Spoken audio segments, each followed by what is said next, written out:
kata ini Katolik dan Protestan, kenapa tidak bertengkar gara-gara agama? Besar kemungkinan karena dia pikir kita satu iman.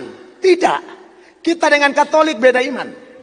Shalom, mau bertanya, saya saat ini sedang berpacaran beda agama, sempat beberapa kali break karena selisih pendapat, tetapi bukan pendapat keagamaan. Kami sering berdoa bersama, merenungi firman Tuhan, selalu saling mendukung. Pada saat break selalu ada jalan agar bisa kembali. Bahkan sampai saat ini, seakan-akan rencana Tuhan buat hubungan kita itu ada dan nyata bagi kami. Itu bagaimana ya Pak Pendeta? Baik, pertanyaan yang bagus ya. Ya, Pak Angki dan saudara-saudara, saya tidak tahu yang dimaksud dengan beda agama di sini apa, karena kok bisa renungan firman Allah sama-sama. Apakah ini Katolik mungkin, Protestan? Ya, mungkin Kristen Katolik. Tidak ditulis di sini. Ya, sebab kalau Islam kan agak susah merenungkan firman bersama. Kalau Katolik masih mending, karena maksud saya merenungkan firmannya loh ya. Kalau Katolik kan masih ada bagian firman Allah kita yang sama. Kejadian sampai Wahyu sama, tapi yang di antara perjanjian lama dan perjanjian baru itu, saudara-saudara kita yang Katolik punya Alkitab tambahan namanya Deuterokanonika atau kanonisasi kedua, yang di dalamnya ada Makabe, Tobit dan lain sebagainya.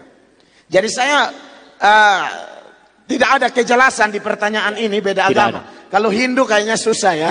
Hindu dan Kristen merenung Matius itu kayaknya tidak nyambung. Jadi kelihatannya Pak Angki ya, sekalipun tidak jelas ini Katolik ya.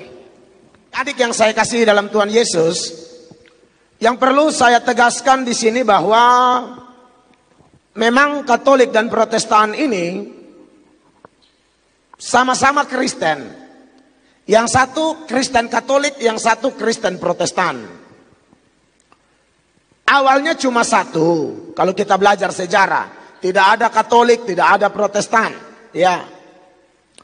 Tapi pada tahun 1517 ketika Martin Luther dan teman-teman membuat satu gerakan reformasi, sehingga mereka dikenal dengan sebutan Sang Reformator, yang kemudian membawa perubahan, lalu dari situ lahirlah Protestan. Makanya 2017 saja saya ingat Protestan umur yang ke 500 tahun, 5 abad Protestan ada. Sebelumnya tidak ada Protestan. Ya, dari sejak gereja hadir di hari Pentakosta yang tercatat dalam Kisah Para Rasul pasal 2 ayat 1 sampai seterusnya, di mana ayat 14 sampai ayat 40 Petrus berkhotbah dan ada 3.000 orang bertobat memberi diri dibaptis. Itulah gereja pertama. Itu tidak ada denominasi gereja Katolik, Protestan, apalagi karismatik, Pentakosta, itu tidak ada. Memang seiring berjalannya waktu mulai ada perbedaan seperti yang saya singgung tadi ya. Dan Martin Luther melakukan protes yang sangat luar biasa. Ada 95 dalil. Dan 95 dalil itu diringkas menjadi 5 sola. Sobat Katolikku hebat, jangan terpengaruh dengan penjelasan Pak Pendeta ini. Hahaha, beliau harus belajar sejarah dengan benar dan mengajarkan dengan jujur. Dia sudah membuat manipulasi terhadap jemaatnya dan para pendengar di medsos. Mengapa kami katakan demikian? Karena penjelasannya yang sesat. Menurutnya pada awal semua masih satu, yakni Kristen. Jadi orang-orang yang dibaptis saat Pentakosta itu adalah orang Kristen, belum ada Katolik, Protestan, karismatik dan lain-lain. Semua masih satu. Pak Pendeta menjelaskan, seakan-akan Katolik baru ada saat munculnya Protestan, pada masa reformasi Martin Luther tahun 1517. Sebelumnya tidak ada Katolik. Hahaha. Jelas-jelas ini penipuan dan manipulasi sejarah. Kalau ingin buat penipuan terhadap jemaat, baiknya secara tertutup karena disiarkan seperti ini. Namanya pembohongan publik, tapi juga tidak semua pendengar buta sejarah gereja. Mengapa kami katakan demikian? Tolong jawab dengan jujur, tahukah Bapak, siapa itu Martin Luther? Entah tidak tahu atau pura-pura tidak tahu, banyak pemimpin gereja reformasi mengajarkan jemaatnya secara tertutup dan tidak jujur. Ini contoh kecil. Banyak jemaat Protestan tidak tahu bahwa Martin Luther adalah seorang mantan pastor Katolik asal Jerman dari tarekat Ordo Agustinian, pengikut Santo Agustinus yang adalah juga seorang Katolik. Itu berarti bahwa sebelum munculnya Protestan, Katolik sudah ada lebih dahulu, karena Martin Luther sendiri adalah anggota gereja Katolik, bahkan dia adalah seorang pastor Katolik. Jadi, pengajaran Pak Pendeta tidak benar, alias ada pembohongan publik dan terbantahkan. Kami ulangi, pembohongan publik serta manipulasi fakta sejarah gereja demi propaganda Protestan, sebuah strategi yang sudah lama dipakai gereja reformasi Protestan untuk menambah anggota jemaatnya. Jadi, yang benar adalah gereja Katolik sudah ada sejak awal kekristenan, bahkan satu-satunya gereja yang didirikan langsung oleh Yesus adalah gereja Katolik. Surat-surat kasih karunia menyelamatkan datang kepada Yesus sungguh-sungguh dan tidak perlu perantara yang lain. Kalau saudara-saudara kita dari Katolik kan, kalau mau doa ke Yesus, singgah di Ibu Maria dulu. Nah, kita tidak percaya itu. Kita sangat menghormati Ibu Maria, dalam artian, dia seorang perempuan teladan. Tapi, pengantara kepada Kristus, kepada Bapa, cuma satu. Tidak boleh ada yang lain. Anda lihat di layar depan, 1 Timotius pasal 2, ayat 5 mengatakan demikian. Perhatikan.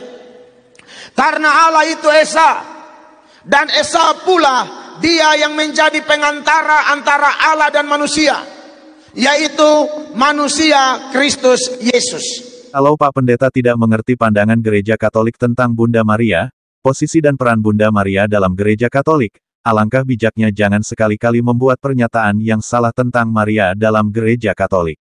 Apa yang Bapak jelaskan tentang Maria dalam video Bapak salah besar. Hati-hati jangan membuat ajaran sesat dan menyesatkan orang. Memang Bapak tidak rasional, mengimani Yesus secara buta saja. Lalu menuduh Katolik tidak berdoa langsung kepada Yesus melainkan harus melalui Bunda Maria.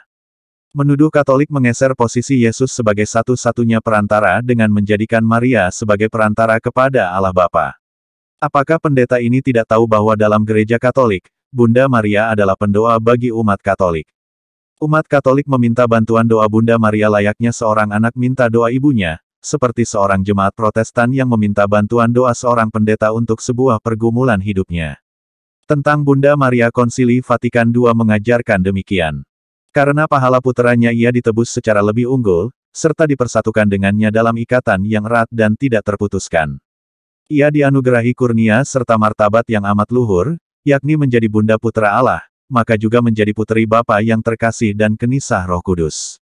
Karena anugerah rahmat yang sangat istimewa itu ia jauh lebih unggul dari semua makhluk lainnya, baik di sorga maupun di bumi. Lumen Gentium, 53. Pengantara kita hanya ada satu, menurut Sabda Rasul, sebab Allah itu Esa, dan Esa pula pengantara antara Allah dan manusia, yakni manusia Kristus Yesus, yang telah menyerahkan dirinya sebagai tebusan bagi semua orang, 1 Timotius pasal 2, ayat 5-6. Adapun peran keibuan Maria terhadap umat manusia sedikit pun tidak menyuramkan atau mengurangi pengantaraan Kristus yang tunggal itu, melainkan justru menunjukkan kekuatannya. Sebab segala pengaruh Santa Perawan yang menyelamatkan manusia tidak berasal dari suatu keharusan objektif, melainkan dari kebaikan ilahi. Pengaruh tersebut mengalir dari kelimpahan pahala Kristus, bertumpu pada pengantaraannya, sama sekali tergantung daripadanya, dan menimba segala kekuatannya daripadanya. Pengaruh itu sama sekali tidak merintangi persatuan langsung kaum beriman dengan Kristus, melainkan justru mendukungnya. Lumen Gentium 60. Sebab tiada makhluk satu pun yang pernah dapat disejajarkan dengan sabda yang menjelma dan penebus kita Yesus Kristus. Lumen Gentium 62.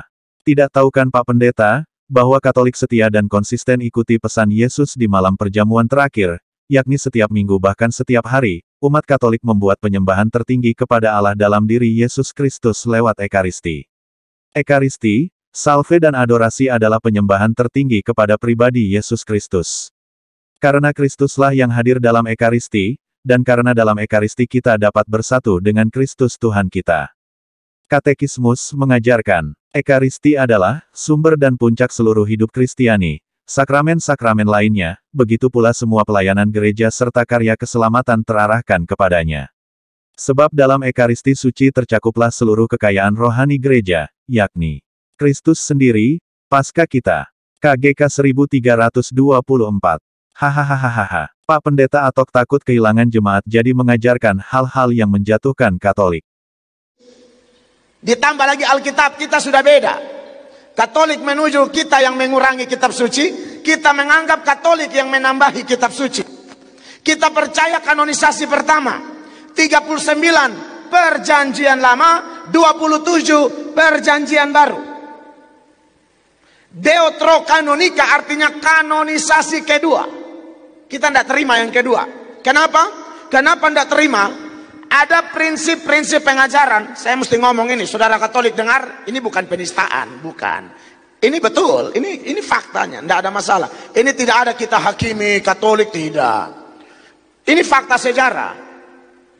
Kita tidak terima itu surat Makabe yang di dalamnya ada beberapa keterangan, misalnya bisa selamat karena berbuat baik kepada orang tua. Lalu ada doa kepada arwah. Nah, ini kita tidak terima. Penjelasan kanonisasi Alkitab memang memiliki sejarah panjang, tapi pada kesempatan ini kami hanya menyajikan secara singkat untuk menjawab tuduhan Pendeta Atok bahwa Gereja Katolik menambahkan jumlah kitab dalam Alkitab. Alkitab Katolik berjumlah 73 kitab dan Alkitab Protestan berjumlah 66 kitab. Sebelum memastikan siapa yang menambahkan atau siapa yang mengurangi, baiknya kita menyimak secara rasional pertanyaan dan penjelasan berikut ini. Siapa yang menetapkan kanonisasi Perjanjian Lama dan Perjanjian Baru sebagai kitab-kitab yang berasal dari inspirasi ilahi? Kita tahu bahwa Alkitab tidak jatuh dari langit, jadi dari mana kita tahu bahwa kita bisa percaya kepada setiap kitab-kitab tersebut? Berbagai uskup membuat daftar kitab-kitab yang diakui sebagai inspirasi ilahi, di antaranya, 1. Mileto, Uskup Sardis pada tahun 175 Masehi. 2. Santo Irenaeus, Uskup Lyons, Perancis pada tahun 185 Masehi. 3. Eusebius, Uskup Kaisarea pada tahun 325 Masehi. Pada tahun 382 Masehi, didahului oleh Konsili Roma, Paus Damasus menulis dekrit yang menulis daftar kitab-kitab Perjanjian Lama dan Perjanjian Baru yang terdiri dari 73 kitab. Konsili Hippo di Afrika Utara pada tahun 393 menetapkan ke-73 kitab-kitab Perjanjian Lama dan Perjanjian Baru. Konsili Kartago di Afrika Utara pada tahun 397 menetapkan kanon yang sama untuk Alkitab Perjanjian Lama dan Perjanjian Baru.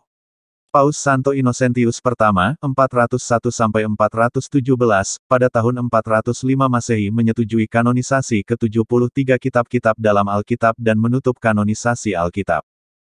Jadi kanonisasi Alkitab secara resmi diputuskan di abad keempat oleh konsili-konsili Gereja Katolik dan para paus. Sebelum kanon Alkitab ditetapkan, ada banyak perdebatan.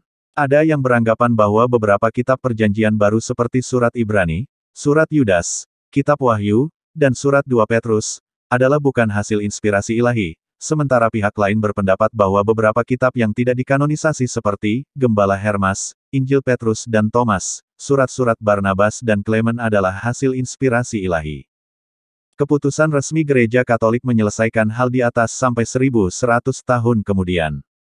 Hingga zaman Reformasi Protestan, tidak ada lagi perdebatan kitab-kitab dalam Alkitab. Kita tahu bahwa Reformasi Protestan baru akan terjadi berabad-abad setelah kanonisasi Alkitab, tepatnya tahun 1517 oleh Martin Luther. Melihat sejarah, Gereja Katolik menggunakan otoritasnya untuk menentukan kitab-kitab yang mana yang termasuk dalam Alkitab dan memastikan bahwa segala yang tertulis dalam Alkitab adalah hasil inspirasi ilahi. Jika bukan karena Gereja Katolik, maka umat Kristen tidak akan dapat mengetahui kebenaran. Dengan penjelasan singkat ini diharapkan umat Katolik tidak terpengaruh dengan pernyataan sesat Pendeta Mel Atok bahwa Protestan menuduh Katolik menambah kitab. Justru sebaliknya Protestan melalui Martin Luther mengurangi beberapa kitab dalam Alkitab. Telah jelas bahwa penetapan kanon kitab suci dibuat oleh Gereja Katolik sebelum munculnya Protestan. Jadi pernyataan Pendeta Atok benar-benar sesat dan tidak logis. Salam damai sejahtera bagi Sobat Katolikku hebat. Sobat Katolikku hebat, jika Anda ingin mengikuti terus informasi-informasi seputar iman Katolik, silahkan subscribe, tekan lonceng, like dan komen.